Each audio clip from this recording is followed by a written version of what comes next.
Hello 12th plus CET students, स्वागत आहे तुमचं आपल्या यूट्यूब चॅनलमध्ये। तर मित्रांनो, आजच्या व्हिडिओमध्ये आपण सीईटी प्लस 12th बोर्ड याचे आपण पीवायक्यू सॉल्व करणार आहोत किंवा मग पीवायक्यू बघणार आहोत। पीवायक्यूचं महत्त्व मी तुम्हाला या मागील व्हिडिओमध्ये सांगितलेलं आहे। मित्रांनो, पीवायक्यू आपल्याला जर बघितले, कोणत्याही एक्झामला जर आपल्याला टॅकल करायचं असेल तरी पीवायक्यू मोस्ट इम्पॉर्टंट थिंग आहे। तर आजच्या व्हिडिओमध्ये आपण केमिस्ट्री 12th बोर्ड सोल्युशन या चॅप्टरचे पीवायक्यू बघणार आहोत। 2013 पासूनचे पीवायक्यू बघणार आहोत। तर मित्रांनो, तुम्ही चॅनलमध्ये जर नवीन असाल तर चॅनलला सबस्क्राइब करा। तुम्हाला जर व्हिडिओ आवडली तर व्हिडिओला लाईक आणि शेअर करा। तर चला मग व्हिडिओला सुरुवात करूयात। सगळ्यात पहिल्यांदा आपण मल्टिपल चॉईस क्वेश्चन बघणार आहोत। पहिला क्वेश्चन आहे मार्च 2008 मध्ये विचारलेला आहे। Among the following equimolar aqueous solution identify the one having highest boiling point. March 2008 ला क्वेश्चन विचारलेला आहे। काय आहे उत्तर ह्याचं? तर डी, सोडियम सल्फेट। सेकंड नंबरचा क्वेश्चन आहे ऑक्टोबर 2008 ला विचारलेला आहे। The addition of non volatile solute into the pure solvent. काय आहे उत्तर? तर B, decrease the boiling point of a solvent. Third नंबरचा एमसीक्यू आहे, which of the following solution have maximum depression in freezing point. March 2013 ला विचारलेला आहे। तर काय आहे उत्तर याचं? तर सी। बघा मित्रांनो, तुम्हाला मी पीवायक्यू देत आहे, पण तुम्हाला फक्त उत्तर त्याचं शोधायचं नाही, तर त्या प्रश्नाचं ॲनालिसिस करायचं आहे। मग आता ॲनालिसिस म्हणजे नेमकं काय करायचं आहे?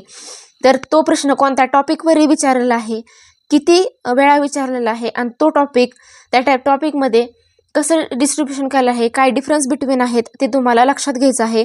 म्हणजे आता जर तुम्हाला FCC वर क्वेश्चन विचारला थोडक्यात, तर पुढच्या एक्झामला तुम्हाला BCC वर क्वेश्चन नक्कीच येऊ शकतो। अशा पद्धतीने तुम्ही माइंडसेट ठेवायचा आहे।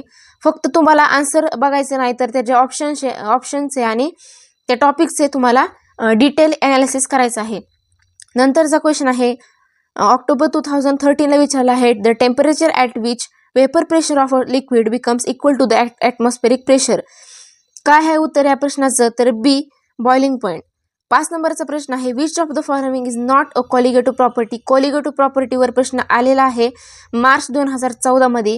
काय आहे उत्तर याचं? तर ए, वेपर प्रेशर।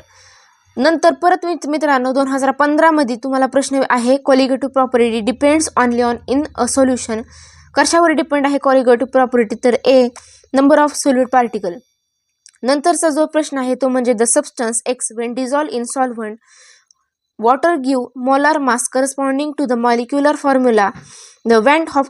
आता बघा मित्रांनो, कोणता टॉपिक आहे? वेंट ऑफ फॅक्टर टॉपिक आहे। तर तुम्हाला लक्षात घ्यायचं आहे, वेंट ऑफ फॅक्टरवर MCQ देखील विचारतात। 2015 मध्ये विचारलेला प्रश्न आहे।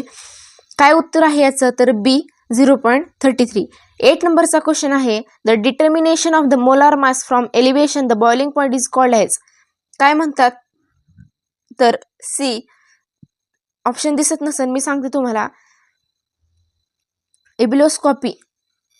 नंतर 9th नंबरचा question, which of the following 0.1 aqueous solution will exert the highest osmotic pressure. Osmotic pressure वर आपल्याला इथं टार्गेट करायचं आहे। मार्च 2018 ला म्हणजे रिसेंटलीचा क्वेश्चन आहे। नंतर March 2022 in calculating osmotic pressure. नंतर परत मित्रांनो ऑस्मॉटिक प्रेशरवर प्रश्न आलेला आहे। काय उत्तर आहे? प्रश्न काय आहे? In the calculating osmotic pressure the concentration of the solute is express in. सोल्यूटचं कॉन्सन्ट्रेशन कशात एक्सप्रेस करतो आपण? तर A, molarity.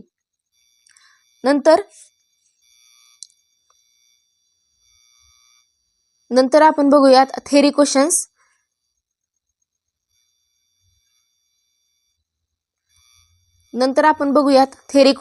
What is the effect of temperature on solubility of gas in a liquid. 2015 ला प्रश्न आलेला आहे।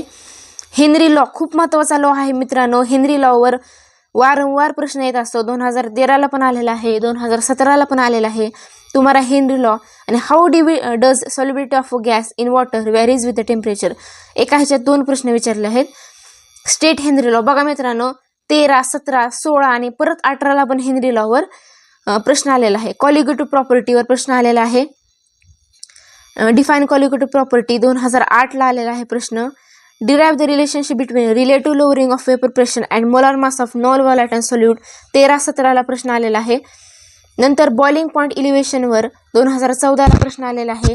इब्लिओस्कोपिक कॉन्स्टंटवर 2015ला क्वेश्चन आलेला आहे. नंतर 2018 आणि 20ला relationship between elevation of the boiling point and molar mass, तोच question derive the mathematically expression between the molar mass of non volatile solute and the elevation of boiling point. 18ला पण आणि 20ला पण फक्त थोडासा चेंज केलेला आहे प्रश्नामध्ये.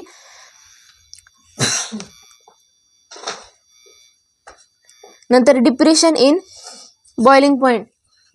डिप्रेशन इन बॉइलिंग पॉईंटवर 2016ला प्रश्न आलेला आहे.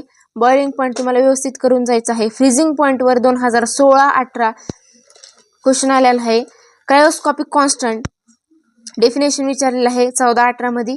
Right mathematical expression between cryoscopic constant आणि मोलार मास ऑफ सोल्यूट. नंतर सेमी परमिएबल मेम्ब्रेन 2018ला प्रश्न आलेला आहे. ऑस्मोटिक प्रेशर परत मित्रांनो डेफिनेशन विचारलेलं आहे 2017-2020ला.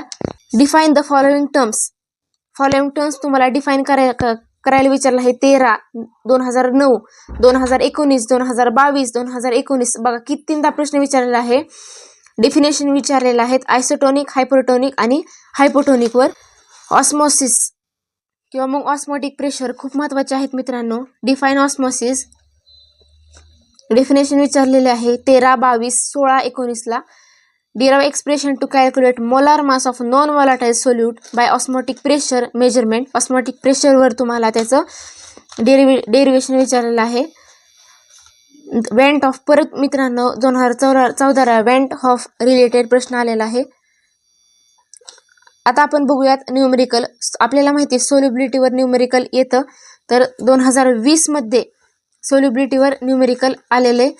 What is the concentration of dissolve oxygen at 50 degree Celsius under pressure of 1 atmosphere is pressure of oxygen at 50 degree Celsius is 0.14 atm. Henry law constant for oxygen ते तुम्हाला दिलेलं आहे 2020ला. लक्षात ठेवायचं आहे, प्रश्न आलेला आहे. नंतर हेनरी लॉवर पण क्वेश्चन आहे 2022 मध्ये रिसेंटली. नंतरचा क्वेश्चन आहे molar mass of solute calculate करायचा आहे 2016 मध्ये विचारलेला प्रश्न आहे. नंतर बॉइलिंग पॉईंटवर प्रश्न आलेला आहे मित्रांनो. नंतर मोलार मास ऑफ सोल्यूट परत 2017ला मोलार मास ऑफ सोल्यूटवर क्वेश्चन आलेला आहे. नंतर आहे calculate the molecular weight of substance. Osmotic pressure महत्त्वाची बाब आहे 2009ला प्रश्न आलेला आहे. 2017ला मित्रांनो तुम्हाला काय लक्षात घ्यायचं आहे 2017च्या नंतरचे तुम्हाला क्वेश्चन जास्त टार्गेट करायचे आहेत. 2022, 21 आणि 20 याचे क्वेश्चन तुम्हाला जास्त टार्गेट करायचे आहेत. नंतरचा जो क्वेश्चन आहे तो म्हणजे calculate the mass of the solute. Osmotic प्रेशरवर प्रश्न आहेच.